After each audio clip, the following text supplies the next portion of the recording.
go before you break my heart once more. I know that's what you come here for. Go before you say I love you the way you did the day before you walked away from me. Oh, so theatrical. You know what? Deb and Adarami, wiwibloggs.com. Theatre, wasn't I? I was brought up in the theatre all years ago. Mr. The musical Fitzgerald. Hair. When the moon is in the seventh house and Jupiter arrives with Mars. Yeah, with Floella Benjamin. And she's a dame now. Is she a dame now? Or Cameron McIntosh, Bill That's Kenwright, Andrew Lloyd Webber. Thank Watch you. this video. That's all I'm saying. And do you know who was my company manager? Cameron McIntosh. You're kidding. Yes, indeed. You are absolutely kidding. Yeah, he was the company manager, Cameron, yeah. I used to see him collecting the wages at the office. I was in Hair. Do you know what? I was in Hair, so You I was. are...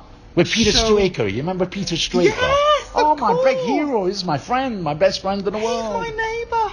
Do you know, Scott, you are showbiz royalty. Oh, You're friends with the ladies. Forsyths as well, like, you know, Yeah, Julie yeah, and Bruce. Yeah, and Dominic and everybody. You know, you were in a contest, Celine Dion won, you know, it was alright, it was just 1 point. Yeah. You know, you're like, your song goes into Babe, your son is a megastar, Galantis, you know, Kai Fitzgerald, Kai-Fi, Buster, that's what we go to school for. Yeah. I just Year love... 3000. Year 3000! Oh. Year 3000! We're many light years away. Oh, but absolutely beautiful, you know. Do you know what I really love meeting you now? Because you were one of the Eurovision stars I was really scared to meet because you symbolised grief for a lot of Brit in 1988. It was so mournful. I remember that interview that you had and you were on TV and, you know, this person was calling in going, oh, it's all political, blah, blah, blah. And you had this panel of people and you were like, the bird was in my hand and it flew away. And it did. It just flew away, Shireen. I remember telling that to my wife. She said, how did you feel for a minute? I thought, well, just for a minute, all of a sudden, all these cameras just... Because they were all round me, they thought I was actually going to win. Ireland was already in talks with you, saying, Correct. you need to go through that door. Mm-hmm. The stage manager came to me and said, Scott, when you win, just watch me, because it's going to be pandemonium, and follow me exactly where I go, because you're going to get knocked over and everything like that. And I said to him, I haven't won yet. I said, you know, don't count your chickens. You know, he said, Before they're no. hatched. He said, no, but just be aware. And all of a sudden, bang. Oh, what can you say? You know, 1 point. Yugoslavia. 1 point. Yeah. Well, I was 14 points ahead in the last two votes. 14 points ahead. It's not bad, actually. You've got 2 votes to go. And you think, I've got a good possibility of winning this. And I was surprised that actually that Go did so well. I know it's a good song. It was the hair. And stuff. And I got a And lot the of, wind machine. Thank And the you. looks. And the look. And You the know. hairdo at the time. Oh, yeah. I was doing, you know, that John Smith And that, hairdo. and that kind of, it's almost falsetto but not quite, you know? That's right, yes. That was amazing. Yeah, well, that's just a style that I'd picked up many, many years ago, and I was a rock singer when I used to Glam rock, right? no, more heavy rock it was, you know, Ozzy Osbourne type stuff and things like that way back in the day. But I'm talking back in the 60s now.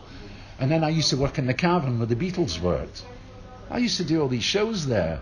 I just don't think John Mayall and the Blues Breakers, Eric Clapton. I think we need more than 7 minutes. I think so too. we need half a day. But Peter Straker, I mean, look at Peter, my greatest friend. If you just mention me to Peter Straker, but he'll call me another name. He'll say Billy. He calls me Billy. Yeah, because you're William McPhail, right? That's right. And Peter knows me as Billy, because when I was in Hair, I was Billy McPhail.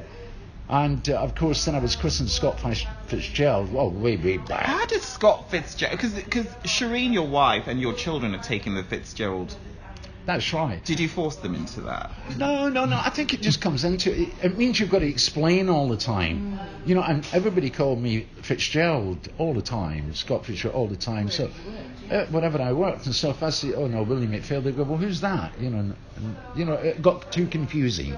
Oh, so the it's kids, easy. I have a solution for that. You just tell them, just go. Before you break my heart. I know. That's how that goes. No. And so they adopted the name. It was much, much easier, you know. And even my father said as well, he said Fitzgerald's a much better name and Scott Fitzgerald's a lovely name. He said, I love his books. Does he call you, or did he call you Scott until? Well, I had to ask my daddy. There was a choice here, and this is really going to kill you, this one. Anyway, the producers came to me and said, look, Scott, Willie McPhail's not really quite a stage name, you know. Do you know what? I disagree. I mean, I prefer Scott Fitzgerald because that's who I know, but I think you can spin anything the way it ought to go. Well, yeah, you know, but the thing is, the producers at the time, and it was a guy called Jeff Stevens, and Jeff Stevens had lots of hit records, you know, there's a kind of Hush for the Carpenters and all that. He wrote for the Carpenters. You're kidding? Yeah. Elvis Presley, he wrote for... Oh God, we're going to need more than 7 minutes. And so he said to me, Scotty, look, Willie McPhail's not going to work as a pop star. He said, let me come up with some names. And so he went with him and Tony McCauley, who was another famous songwriter, and they would come up with 3 names. And the first name was Randy Rhoads. Oh, no. We're passing on that. I phoned my daddy, and he went, The other one was Rusty Rocket. No. Mm-hmm. They've all dated those names, Yeah, but hold you know on a what? sec. This is way back in the day, you know. Yeah. And he said, Scott Fitzgerald. I said to my daddy, and he went, I think Scott Fitzgerald's more classy. Absolutely. And do you know what? They may have wanted you to pick that. That's why they padded it out with 2 really awful names. We've got to talk about Eurovision 2018 because it was extra special for you because that's when your son, Kai-Fi, wrote a song for Saara Aalto. Yes, he did. I was just saying earlier because it was a surprise to Kai as well that actually went into Eurovision because he actually, I remember he co-wrote the song with Saara when she was doing the X Factor. No. And it was for her album. He wrote Monsters with her. Do you like Monsters?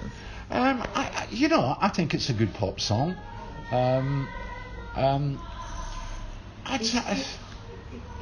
You say Shireen. Shireen, you've got to come into this. You know what? Do you know Shireen did the London Palladium, Caesar's Palace in America where Elvis worked. She worked. Can we just pan the camera to the beautiful, gorgeous Shireen? She won't move. Fitzgerald. Shireen Fitzgerald. Oh, you are Who gorgeous. worked with Tommy Steele. Oh, you worked with Tommy Steele? He's at the London Coliseum at the moment. Oh, God, yeah, that's... Yes! You can't do modesty from afar, honey. Yeah. London Palladium, she worked as well with Tom Jones and Engelbert. Caesar's Palace. Oh, I love that. No, but we're a very theatrical family because I all love our it. family, every single one of them are in the business. They're either singers or dancers or lion tamers or walking tightrope because we have a circus as well, Robert Brothers Circus. And next time I want you to pull strings for a full day, 24-hour interview because clearly 10 minutes is not enough. Scott Fitzgerald, we're so thankful to have you. Oh, it's been a pleasure. Can you give a message to your fans, please? Oh, I just say, it's been so wonderful, and I hope that everybody has a wonderful life. And do you know something? All I want you to do is be happy. Peace and love. When the moon is in the 7th house and Jupiter aligns with Mars. The American love rock musical here. And I love this man. Oh my God, so good to have you. I love you to death, Peter. If you see Peter, just say I love him to death. Will you?